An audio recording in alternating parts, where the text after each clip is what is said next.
2010학년도 3월 고1 모의고사 31번부터 35번 문항 설명 진행하도록 하겠습니다. 먼저 첫 번째 문단입니다. 법 없이도 살 사람들만 모여 살 수 있다면 좋겠지만 사회생활을 하는 우리가 법 없이 살기는 매우 어렵다. 여러 사람들이 모여 사는 곳에 크고 작은 분쟁이 끊임없이 발생할 수밖에 없으므로 이를 해결하기 위해서는 미리 강제적인 규칙을 정해 놓아야 한다. 그래서 사회 구성원들이 합의에 의해서 강제성을 갖도록 만들어진 것이 바로 법이다. 자, 여기까지 읽었을 때 법의 필요성과 법의 특징에 대해서 이야기를 하고 있습니다. 분쟁을 해결하기 위해서는 법이란 것이 필요하고 그 법은 강제성을 가지고 있다는 거네요. 다음 문장 읽어보도록 하겠습니다. 하지만 복잡한 현실을 구체적인 상황을 모두 반영하여 법률을 만들려면 법은 무한정 길어질 수밖에 없다. 따라서 법은 추상적인 규정으로 만들어진다. 법의 한계성과 특징에 대해서 설명하고 있는데 모든 상황에 대응하기 위해 법을 무한정 만들 수 없기 때문에 최대한 추상적이고 포괄적인 의미를 가진 법을 만들 수밖에 없다라고 설명하고 있습니다. 그렇기 때문에 법을 현실의 구체적인 상황에 적용하는 과정을 이른바 법률적 3단 논법에 의해서 이루어진다. 법률적 3단 논법이란 추상적인 법 규정을 대전제로 구체적인 사건은 소전제로 놓고 법 규정이 그 사건에 적용될 수 있는지를 판단하여 결론을 이끌어내는 것을 말한다.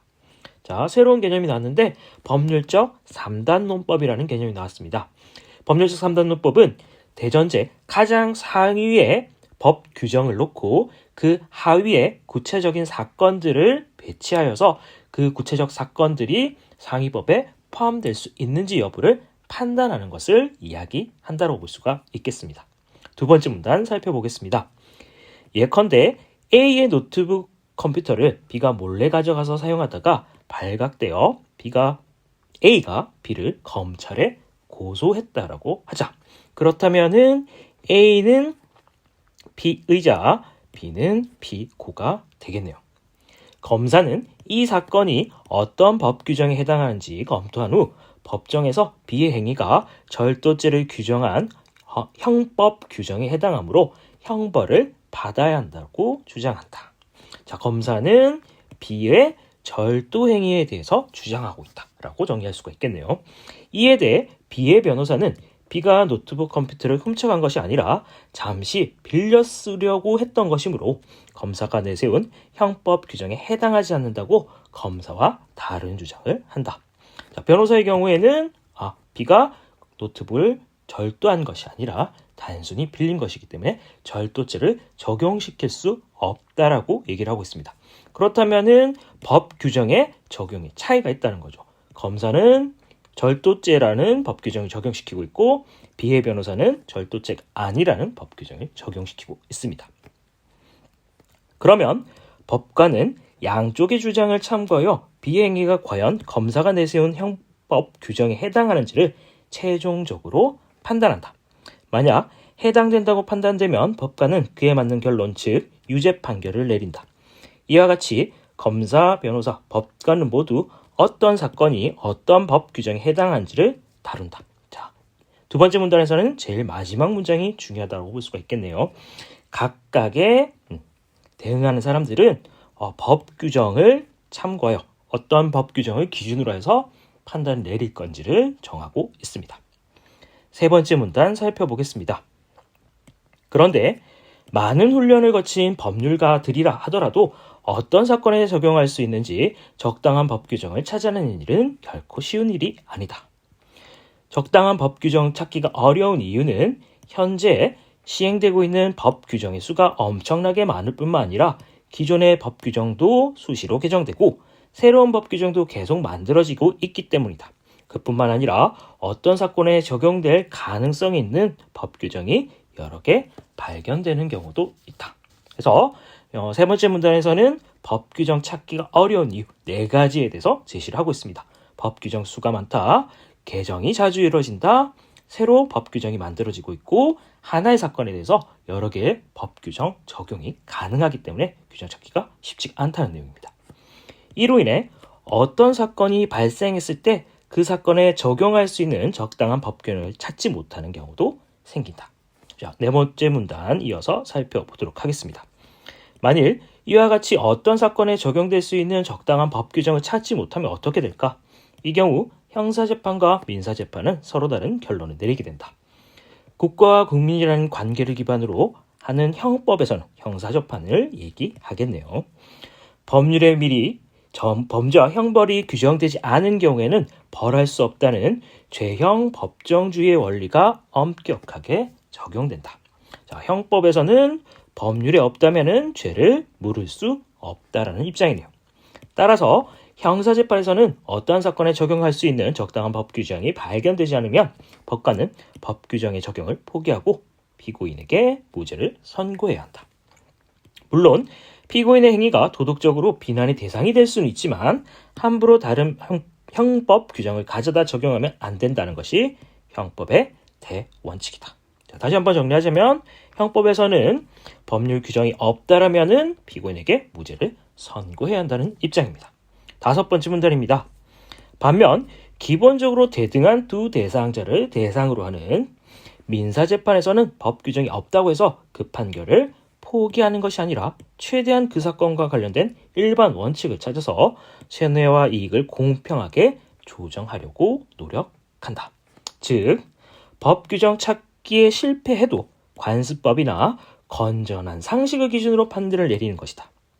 따라서 형사재판에서 무죄 선고를 받은 자라 하더라도 어떤 사람에게는 손해를 입힌 사실이 분명하다면 민사재판에서는 피해자의 손해에 대해서 배상하라고 판결할 수 있는 것이다. 자, 마지막 다섯 번째 문단에서는 민사재판의 경우에는 해당 법 규정이 없다고 해서 포기하는 것이 아니라 최대한 비슷한 사건을 찾아서 저 법을 적용시키려 한다는 입장입니다. 자, 여기까지 총 5개의 문단을 읽어봤고 전체 내용을 한번 정리해 보도록 하겠습니다. 자, 첫 번째 문단에서는 법이 지닌 한계와 특징에 대해서 설명을 했었고 그 한계를 극복하기 위한 방법으로 법률적 산담 논법을 제시하였습니다. 그래서 대전제는 법 규정을, 소전제는 구체적 사건을 적용시켜서 법이 가진 추상성을 좀 더 구체적으로 확보하기 위한 노력을 하고 있다는 걸 알 수 있습니다. 두 번째 문단에서는 예시 문단이었습니다. 노트북 도난 사건에 대한 이야기였는데 원고가 A, 피고가 B로 설정이 되어 있었습니다.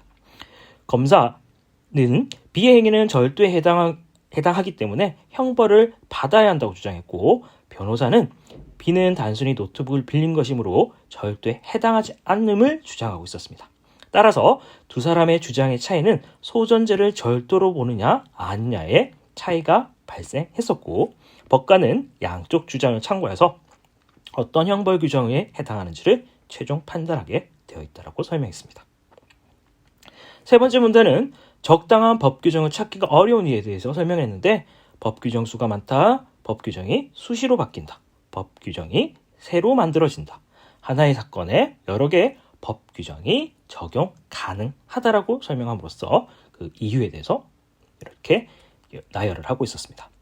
네 번째 문단에서는 적용 가능한 법 규정을 찾지 못하는 경우는 형사재판과 민사재판 둘로 나눠 설명하고 있었는데 형사재판에서는 죄형법정주의 원리가 적용됐는데 법 규정이 발견되지 않는다면 적당한 법 규정이 발견되지 않는다면 무죄라고 판단한다라고 했었고 민사재판의 경우에는 최대한 사건과 관련된 일반 원칙을 찾아서 손해와 이익을 공평하게 조정해야 된다고 주장했습니다.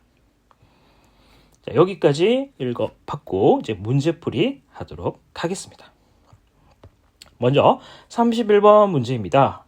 자, 위기글을 읽고 알게 된 내용으로 적절하지 않은 것은 1번 형법은 국가와 국민의 관계를 기반으로 형성된 법이다.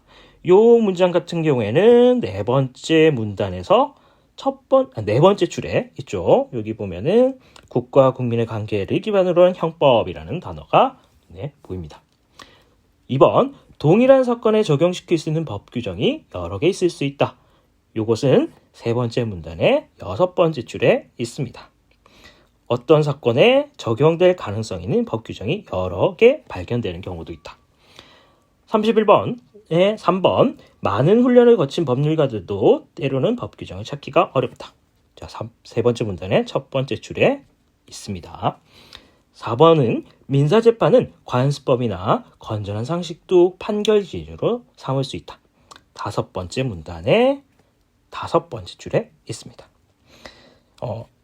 즉, 법 규정 찾기 실패도 관습법이나 건전한 상식을 기준으로 판결을 내릴 수 있다고 설명했습니다.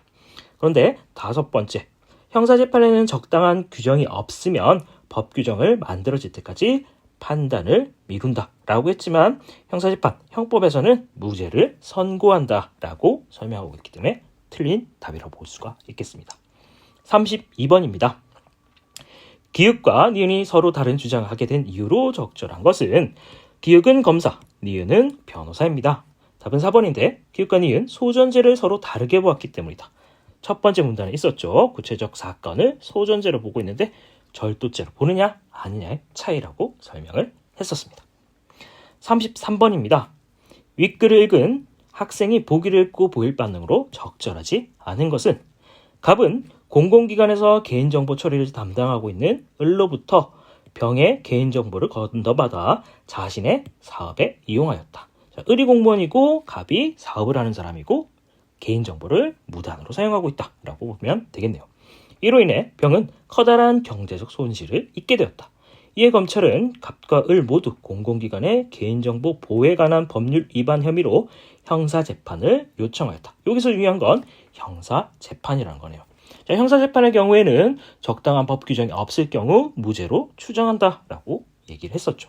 이에 대해 대법원은 이 법률이 공공기관의 직원이나 직원이었던 자가 직무상 알게 된 정보를 누설하는 행위를 금지하고 있을 뿐 그러한 자로부터 개인정보를 건네받은 타인이 그 개인정보를 이용하는 행위를 금지하는 것은 아니므로 을로부터 개인정보를 건너받은 갑이 이를 이용한 행위는 위 법률에 적용받지 않는다. 그래서 죄형법정주의에 근거해서 을의 경우는 무죄로 판결을 받을 수가 있겠습니다. 그래서 답은 1번, 갑은 도덕적 비난을 면할 수 없다. 이것에 대해서는 네 번째 문단, 도덕적 비난의 대상이 될 수는 있다라는 내용이 있었죠. 그렇기 때문에 1번이 틀렸습니다.